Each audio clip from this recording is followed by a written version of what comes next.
Like I said, with the gentleman who started on insulin last week, I actually didn't start him on insulin because it was actually, I was on annual leave that particular day.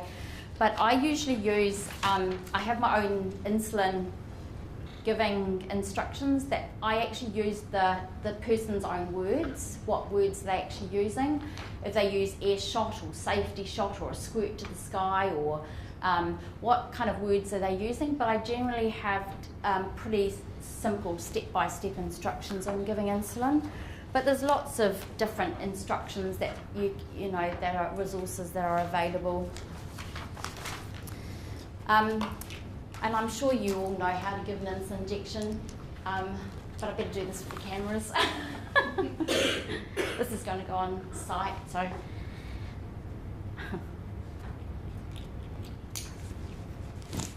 Oops. So basically, I use dummy tummies. I'm sure you've all got dummy tummies, and drug reps love to give these things away. I'm just going to show you how to use Protophane, which is a cloudy insulin, just so that I can show you how to mix it. Like I said, Protophane is Novo Nordisk, so it goes into a Novo 4-pen. Basically, it's like a bayonet socket, so it's like a light bulb socket. And I get the person to actually do this themselves. I hand them the cartridge and say, okay, you know, you drop it in. I show them where the name is, the expiry date is, that they always check their cartridge, that there's no leaks or it's not no lumps in there. Drop the cartridge in. This plunger you just push back so that it's flush with that bottom end. Again, bayonet socket, which is just a push and a twist, make it click. There's my 5mm needle that I've been talking about. One of the issues that I've discovered lately is that there's a sharp little pointy bit that we need to push into the rubber bung at the top of this pen. Now, lots of people have come into me recently and said, oh, my pen's broken, there's no insulin coming out. And what they've done is they haven't pierced that sharp bit through the rubber bung at the end. So it's actually gone on sidewards, and it's really fine, so it's actually not pierced it. So that's the first thing that I generally check. So horizontally, push, and then twist on until firm. Oops. And that just gets thrown away. Take off the needle cap. Actually, probably not take off the needle cap, but mix first. Keep the needle cap on, otherwise you might scratch yourself. And usually I say about 10 to 15 mixes, and I say not a cocktail shake. These pens have a childproof lock on them, so you pull out the childproof lock, you dial up to 2 units, and then you squirt to the sky, and you keep doing that until you get a good squirt of insulin. Basically, you're priming the needle, getting rid of any air. Now, if I hadn't have done that, that person would have missed out on 6 units of insulin. So they need to prime their needle before every injection. Then you're dialing up the dose that is prescribed for you. So I'm going to say we're going to give 10 units. With the 4 or 5mm needles, you don't need to bunch up. You just need to actually just go straight in at a 90-degree angle, so you don't need to bunch up. Press the end, and then you just slowly count to 10, and then you pull the needle straight out. And I do say to people that sometimes they might have some drops of insulin, or maybe a little bit of blood, and that's not a little capillary, that's perfectly fine. Just apply a little bit of pressure, it's fine. Obviously, people on aspirin, I find, will get little bruising, and obviously people on warfarin, you might just need to apply a little bit more pressure, because they do tend to bruise quite a bit.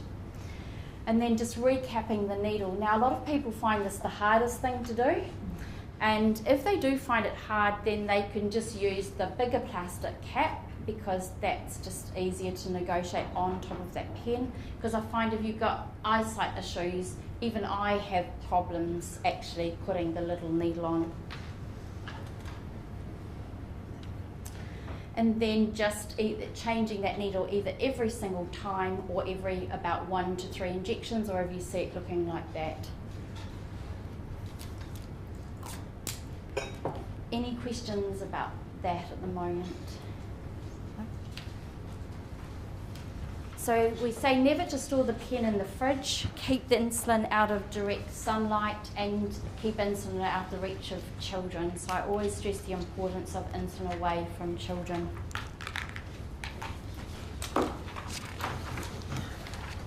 I always give people, I like these logbooks, and I usually use a highlighter and say these are the times that if you could check your blood glucose level. I usually write the insulin type and when they're to give it, the doses, and also when I'm likely to give them a ring. And I do try to make sure I do. So I say, is it okay if I ring you on Wednesday? We'll catch up then.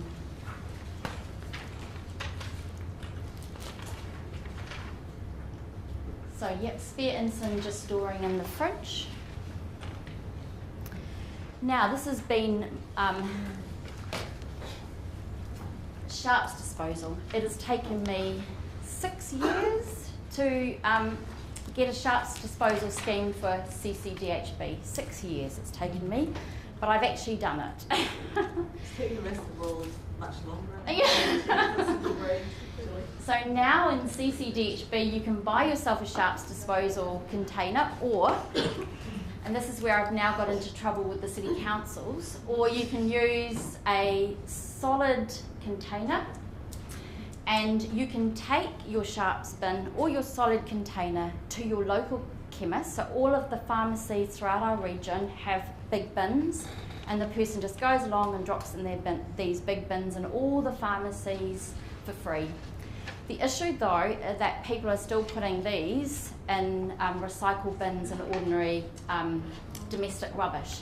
So it took me 6 years to put the scheme into place, and I can't advertise it, so I'm really worried about losing it. And the reason why I can't advertise it was because I'm trying to get some posters so that it advertises that you take this along, but I haven't had any money to actually put together a poster, but obviously communicating is really important.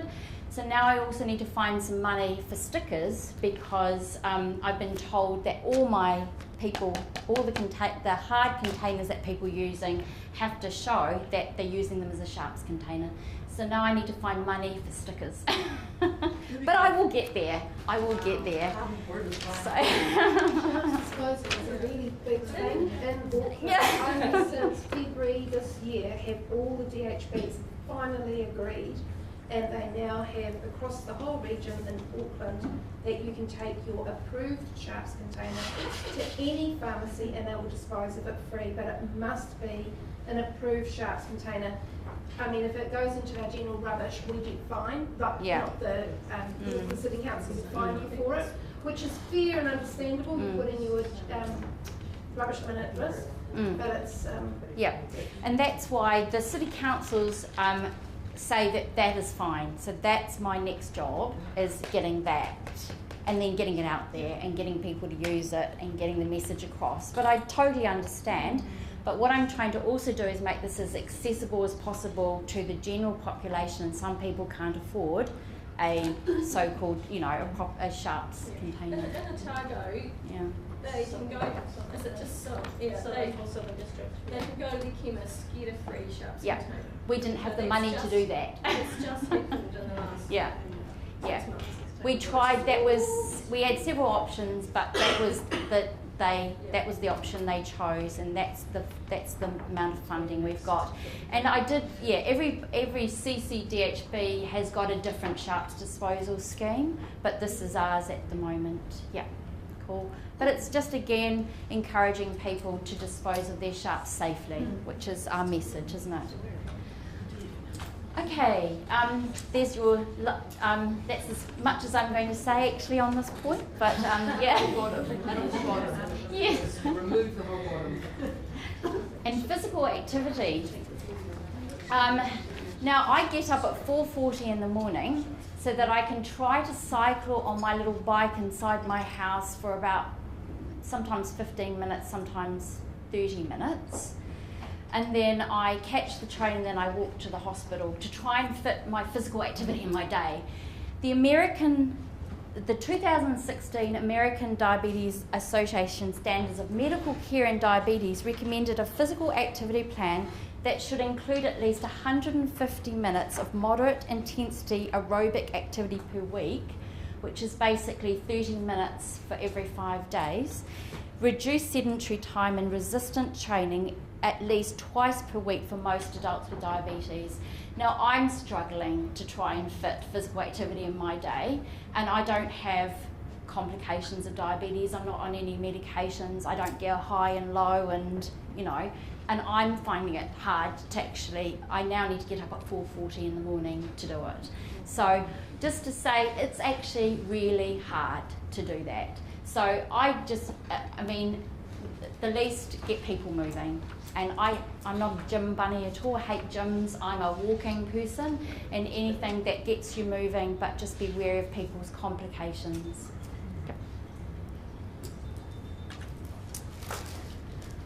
Okay, managing hypoglycemia. And this afternoon, Lindsay McTavish, who's done lots of research into hypoglycemia, is going to be coming here to present his findings.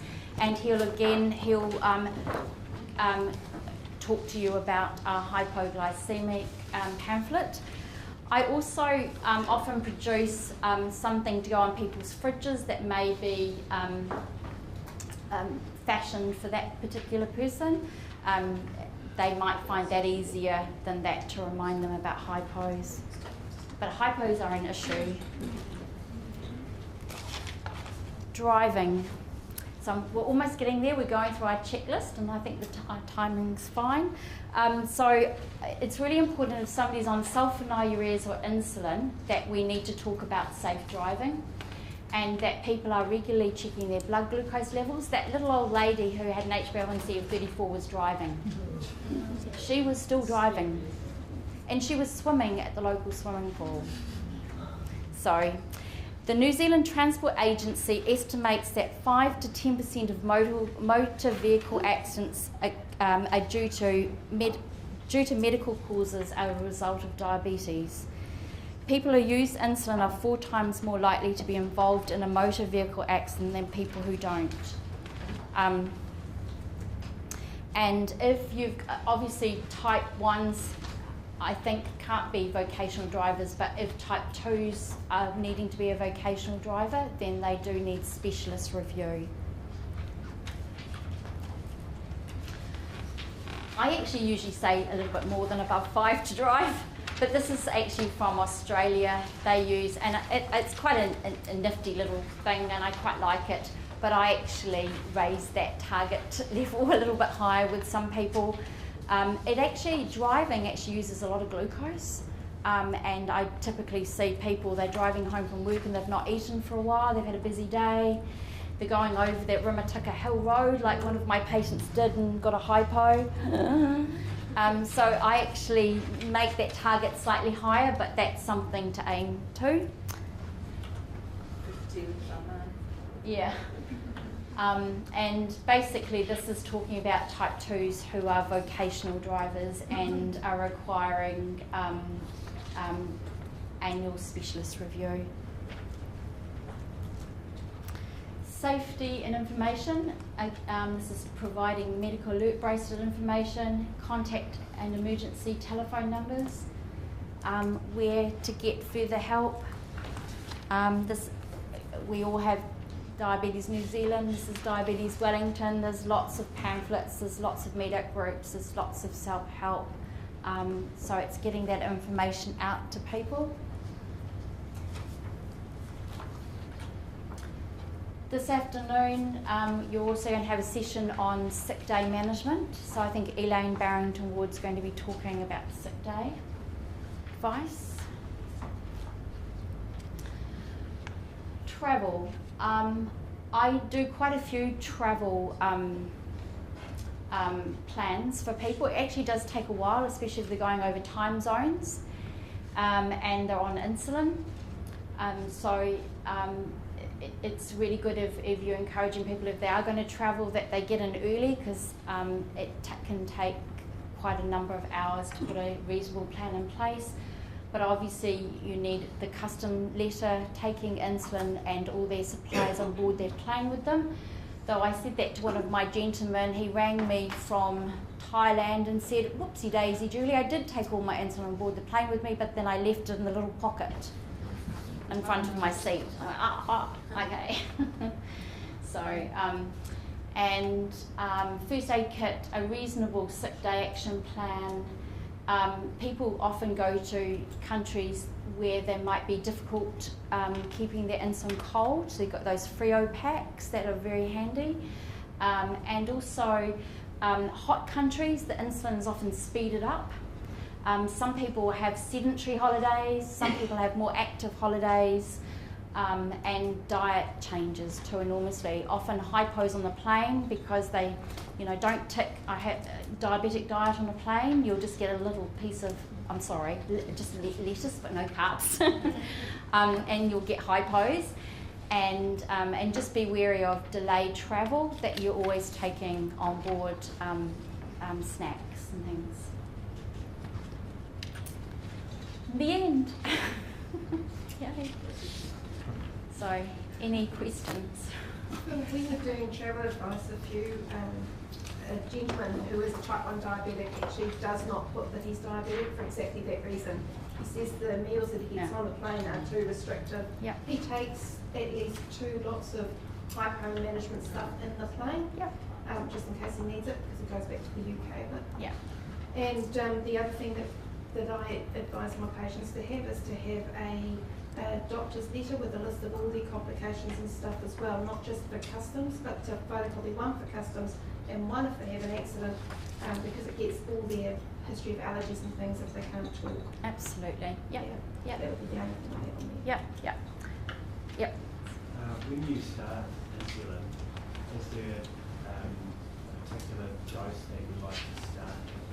And I heard rumorings that ideally it's 0.8 units per kilogram a day. That sounds like that's not reality. I don't. Yeah. So what dose would you start at? And secondly, long acting, do you ever give it twice a day or just once a day? Okay. Yep. Okay. Good questions. I individualise my insulin starting dose, but like I said, I usually go start low and go slow. Most people you're starting on insulin are frightened of insulin, so you don't want to give them any hypos, and I don't usually do anything weight-based formula, so it depends. Depends on their blood glucose levels before the insulin. The guidelines here are suggesting, I think it's 10 units of 6 to 10 units of insulin, and I normally start people around that 6 units, 4 to 6 units, depending on safety as well. Because you're sending somebody home and you don't know what that's why I often bring people back. But usually but I think some of these guidelines we need to be aware of different populations around New Zealand. I'm not necessarily dealing with a person with a very raised BMI and with a huge amount of insulin resistance, and I think you need to look at that, and I think some people might start people on 10 units of a basal insulin if somebody's got quite a raised BMI and their blood glucose levels are really high. I mean, this gentleman, we did start him on the man who had an HbA1c of 113 and blood glucose levels in the 30s. We started on 10 units of insulin. Or basal, but I individualise, I'm really sorry, but it's somewhere between that 6 to 10 units I would start somebody on. With regard to the basal and we in our little CCDHB little desktop version, we do look at considering twice daily Lantus, especially if their insulin doses, when their daily dose is going over 80 units. So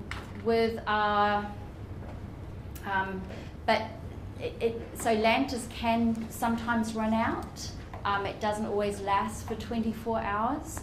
And also our type 1s also we might notice this as well, and obviously they'll be on much lower doses than 80 units, and sometimes we'll put our type 1s on a BD dose of Lantus.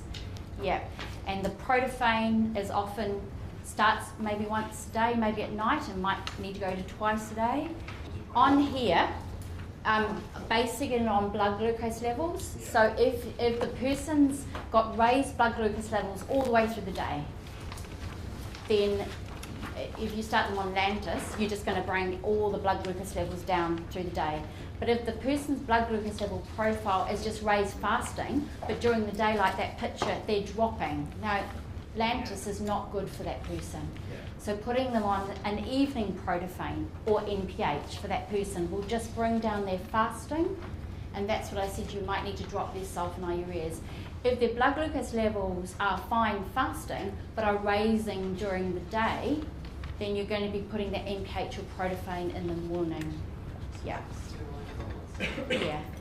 Yeah. So, and like Lorna just whispered in my ear, sometimes we might need to start somebody on insulin for a person who's on long-term steroids, and that typically we're putting them on an NPH or protophane in the morning only, because the profile matches, the protophane or NPH profile matches the steroid profile, that it's people's blood glucose levels tend to raise midday, mid-afternoon, pre-dinner, but they all drop overnight.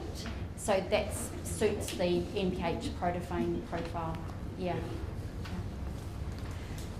Any tips on documenting blood glucose levels? Because sometimes I find, you get the person's book, you could copy it, and you can put it in their notes, but I'm just trying to, there's also the download, you download the meter, and you get all the graphs, and it's trying to be paperless.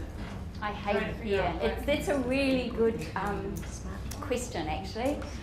I typically will, for my clinical notes, I will often, I am a paper girl, unfortunately, but in my clinical notes I try to actually just say before breakfast within blood glucose levels like 4.8 to 7 before lunch, da-da-da-da-da, or I say the trend is that blood glucose levels are rising through the day, or they're high fasting, or they're raising postprandially, and sometimes, I like visual. I don't like all those graphs. I don't like some of this downloading care sense meters. The other thing is that not only are you looking at blood glucose levels, you need to know actually what's been happening around those blood glucose levels. Okay, so you get a reading, okay, why did you get that 15.7 that day, but all the other days you were 6.5? What was actually going on? So I find it's really important that you're encouraging people to analyse themselves, and because just reading lots of numbers, you need more information than just numbers, and I find analysing things, but I don't know whether I've answered. There's some patients that just refuse to write anything down. Yes. And there's also some patients that you show them a graph and they're like, wow, I love this, can I take it away, sort of thing. So I think it goes the same with... It's everything. It's what suits that particular person. I have people who just love that HbA1c chart, and they love the graphs that you can generate on your computer system that shows the HbA1c is going down. Can you print that out for me, nurse, and I'll put it on my fridge, and they're more excited about that than doing the testing. So it's whatever suits, but and diabetes distress, we were just talking about diabetes distress recently. If you're doing this every jolly day, you're sick of it, and here's this nurse telling you to do 4 tests a day, it's hard work, so it's whatever a person can manage, as long as you're just trying to get some information, you're just trying to, help them sort things out, but it's very difficult, I agree with you, don't have an answer. In terms of that frequency of monitoring and sort of initiating a type 2 for the first time on just gentle low dose basal, Yeah. I tend to do it just sort of 3 or 4 days, but what do you like in terms of information? Depending on how high their blood glucose levels are and whether you've got somebody who's highly hypoglycemic, I try to get some blood glucose levels over about, a period of 3 to 4 to 5 days, and try and, at the beginning, I'm just getting them to test their blood glucose levels before meals and before bed, because that's ideal for your basal, because you're wanting them to be, before those meals. And you just wanted to try and bring everything down a little bit. So I get them to go away. Sometimes you might need to start somebody before you've got some testing, especially if they're really high, like the gentleman, like I said, his blood glucose levels were in the 30s, and we actually were wondering whether he's type 1, so we wanted to get him started as soon as possible. So it just depends, but yes, I like to get a blood glucose level profile, because I find that some people will just say, I'll put them on Lantus, but actually Lantus isn't the best for everybody, and I'm often taking people off Lantus and putting them onto something else, because if they've just thought Lantus doesn't always cut it. So is that what everybody else is finding? I'm just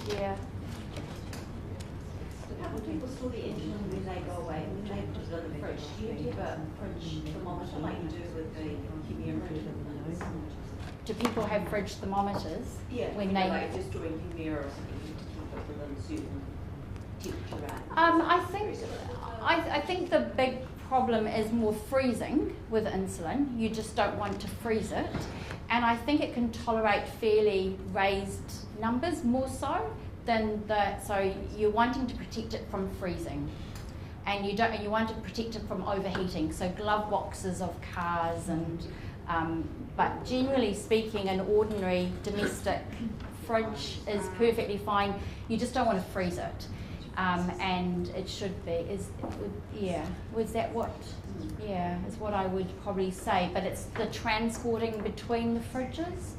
But I haven't got people to check temperatures as such. Specifically, how do people manage their time zone changes with insulin? Depends what insulin they're on.